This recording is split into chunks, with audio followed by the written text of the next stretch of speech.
Assalamualaikum warahmatullahi wabarakatuh. Video ini tidak dibuat untuk menghina siapapun. Video ini dibuat untuk satu hal yang sering dianggap berbahaya, yaitu bertanya.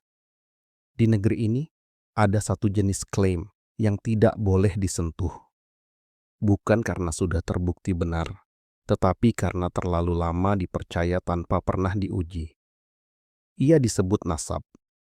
Sebuah garis keturunan yang diklaim bersambung hingga Nabi Muhammad, diwariskan dari mulut ke mulut, dari kitab keluarga ke kitab keluarga, disahkan oleh mereka yang sama-sama berkepentingan menjaga ceritanya tetap hidup.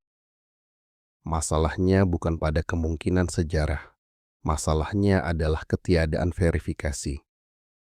Tidak ada arsip independen berskala global, tidak ada pengujian objektif, tidak ada mekanisme audit yang netral.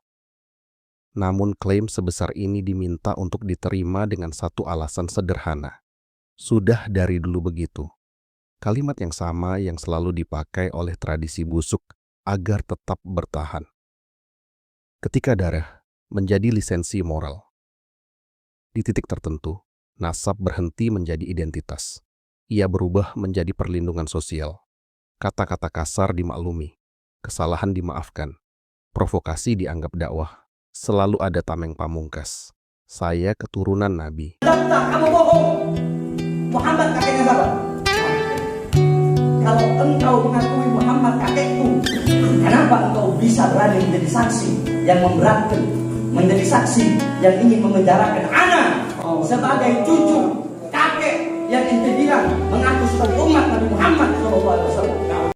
Kalimat ini bukan kuat karena benar, tetapi karena dilarang dipertanyakan.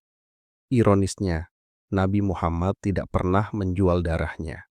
Ia tidak pernah meminta manusia tunduk pada silsilah. Ia menilai manusia dari akhlak dan amal. Namun hari ini, ada yang hidup nyaman dari klaim atas garis keturunan itu. Lalu datang cerita-cerita karomah, kisah tentang kemampuan di luar nalar, kejadian supranatural, doa yang selalu tembus langit.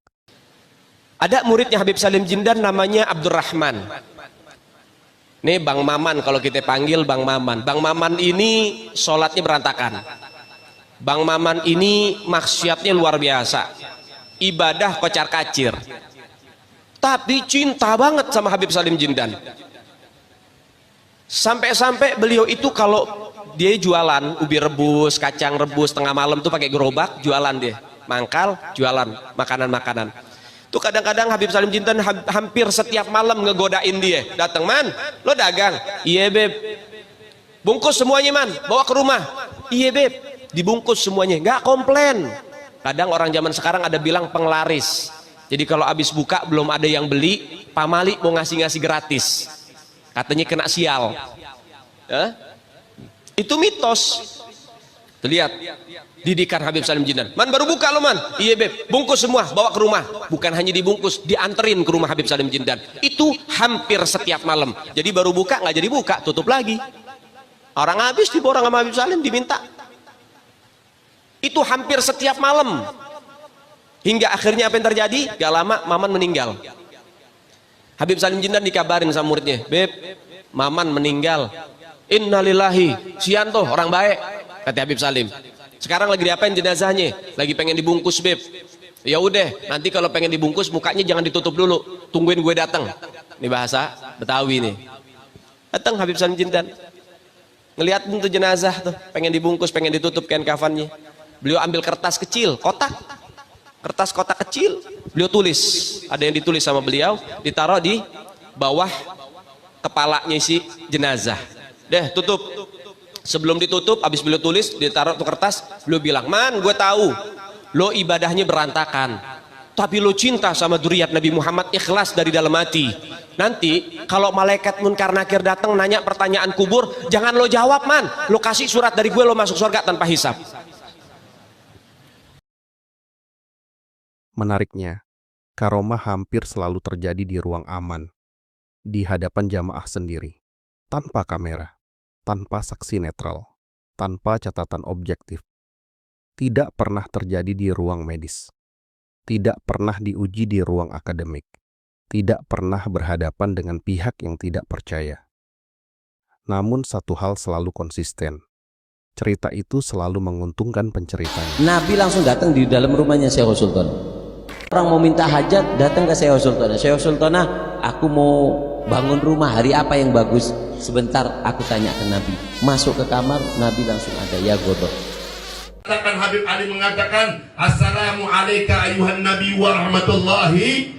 Dijawab oleh Rasulullah, wa alaikassalam ya Syekh. Dan semua yang jadi makmum mendengar itu suara jawaban baginda Rasulullah.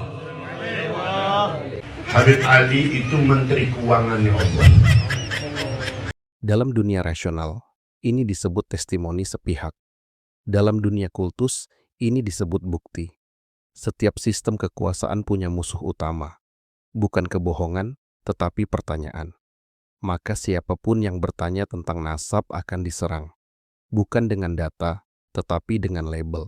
Wahabi, pembenci ulama, musuh Islam. Sebenarnya yang menentang begini-begini itu Wahabi dulu. Tentu kita harus pisahkan. Nasab hal tersendiri, penyimpangan dari perilaku adalah hal tersendiri. Jawabannya Habib Abdullah Al-Haddad. Waduh. Korek telingamu, putar ulang. Man Rabbuka? Habibi Abdullah Ba'alwi. Korek telingamu, putar ulang. Kalau aku tidak malu kepada Allah Ta'ala, maka neraka jahanam itu akan aku matikan. Korek telingamu, putar ulang. Saya ini bisa memadamkan neraka jahanam. Itu ikhtiar oke. Korek telingamu, putar ulang. Kita nyebut ya Umar Muhdhar, pada hakikatnya ya Rab, atawajjah ilaika bijahi Umar Muhdhar. Korek telingamu, putar ulang. Habib Ali itu menteri keuangannya Allah. Korek telingamu, putar ulang. Siwak saya bikin kuburan saya jadi luas. Korek telingamu, putar ulang. Di sirat, di jembatan yang membentang di atas neraka besok. Nih siwak saya nih, begitu bikin tuh jembatan jadi pendek, cuma sejengkal doang. Korek telingamu, putar ulang. Ente sekarang jadi orang yang pertama, kedua, ketiga.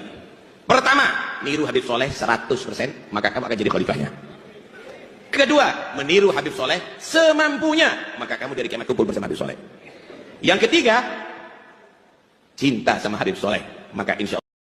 Label jauh lebih murah daripada pembuktian, dan jauh lebih efektif untuk membungkam diskusi.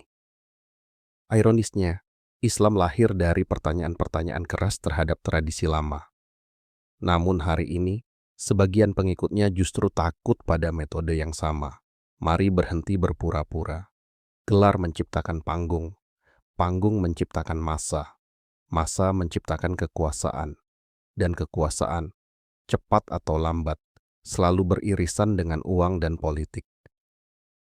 Suara-suara kalian yang menentukan nasib negara, bangsa, dan pemimpin Indonesia ke depan. Maka jangan sampai suara-suara kalian bisa dibeli oleh tangan-tangan kotor para pengkhianat-pengkhianat bangsa, saudara-saudara. Kemarin telah ditentukan dalam ijtima ulama bahwasanya beliau-beliau telah menyetujui, telah mengeluarkan bahwasanya capres yang dipilih oleh umat Islam, capres yang dikeluarkan dalam ijtima ulama adalah Anies Baswedan dan Muhaimin Iskandar, saudara-saudara. Ini bukan soal 1-2 individu. Ini soal ekosistem yang membuat klaim tertentu kebal dari kritik, kebal dari audit, dan kebal dari koreksi. Tidak semua Habib terlibat. Banyak yang tulus, sederhana, dan diam. Namun sistem ini selalu melindungi yang paling berisik dan paling alergi pada pertanyaan. Jika nasab itu nyata, ia tidak butuh larangan bertanya. Jika karomah itu benar, ia tidak takut diuji. Jika iman itu kuat, ia tidak runtuh oleh keraguan. Yang takut pada pertanyaan bukan iman. Yang gemetar saat diminta bukti bukan kesucian. Itu adalah kekuasaan yang menyamar sebagai agama. Tes DNA, udah bilang kalau mau tes DNA 2 syaratnya. 1, bisakah ente orang yang ngajak tes DNA ini menggali kuburnya Rasulullah, ambil darah beliau, nanti cocokkan sama kita orang, atau darah Sina Ubaidillah yang dikatakan putus, darahnya atau rambutnya kayak atau apa. Ya, sama-sama kita ke laboratorium, rumah sakit. Anda udah cek rumah sakit Mangun Cipto Mangunkusumo. Biayanya Anda yang bayar. Biayanya Anda yang bayar. Itu syarat pertama. Syarat kedua, tes DNA dulu. Yang ngajak tes DNA ini tes DNA dulu. Apakah termasuk anak zina apa bukan? Sebagaimana hadis tadi yang dikatakan oleh Rasulullah. Sebab yang mengingkari keturunan Rasulullah salah satu dari 3. Munafik, anak zina, atau anak yang disetubuhi dalam keadaan ibunya haid. Assalamualaikum warahmatullahi wabarakatuh.